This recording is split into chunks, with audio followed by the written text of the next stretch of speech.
And now Randy Brown presents The Slightly Irritating Adventures of Gemini Jones, written by Randy Brown. Let me guess, we're not going to Wet n Wild because of some stupid shit with your girlfriend.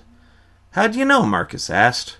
Well, Gemini began, you don't have your boogie board under your arm, you're 20 minutes late, and the last place you went to was your girlfriend's.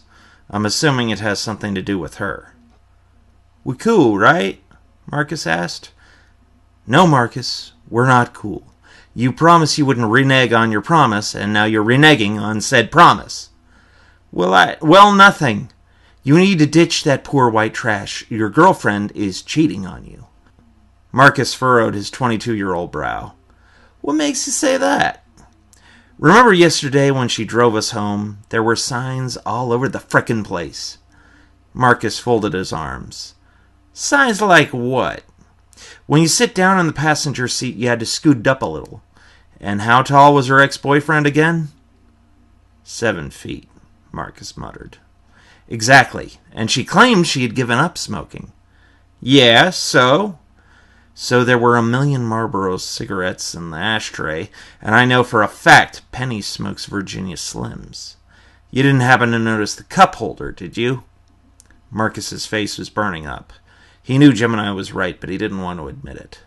Then again, Gemini could be wrong. What about the cup holder? Well, Gemini said, a cup of half-finished beer was in the passenger side cup holder. That begs the question, why was it in the driver's side cup holder? Did you notice the logo on the cup? It said McCready's Tavern. Isn't that where that 7-foot douchebag works? Gemini looked it up on Facebook to confirm his suspicions. Marcus replied, I don't remember it saying McCready's Tavern. You could be wrong. Could be. But I'm not, Gemini snickered.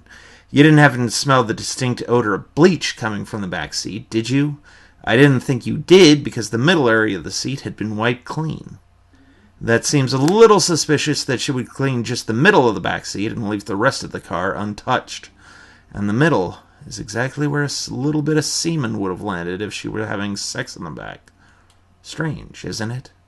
Marcus was shaking with anger. He was pissed. His veins were bulging out of his muscles, and if he wasn't black, his face would be about as red as Gemini Jones's shirt right now. A honk was heard outside. Marcus stomped out of the front door. He confronted his girlfriend, who was sitting in the driver's seat of her station wagon. Marcus appeared calm, but his blood was boiling. He looked at Penny and said, Hi, Penny. She noticed something was wrong immediately. Hi, sweetie, how are you? Gemini appeared on the lawn behind Marcus and spoke into Marcus's ear. Notice the cup holder. Gemini made a note of the McCready's Tavern cup she still hadn't cleaned out from the passenger side cup holder. Gemini decided to interrupt. How's it going, Penny? Becky called us a little while ago. She said you two had quite the time at the movies last night. Oh, yeah, we did, she replied. Gemini turned to Marcus. She's lying. I never talked to Becca, and she never said anything about going to the movies. Gemini, Penny shouted. You're an asshole. Marcus started yelling obscenities at Penny. She simply rolled up her window, backed out, and drove away. I never want to see you again, you stupid bitch, Marcus yelled at her as she sped down the street. Why does this always happen to me? Marcus cried. Maybe you should stop picking up drunk women you find at biker bars. Damn you, Gemini!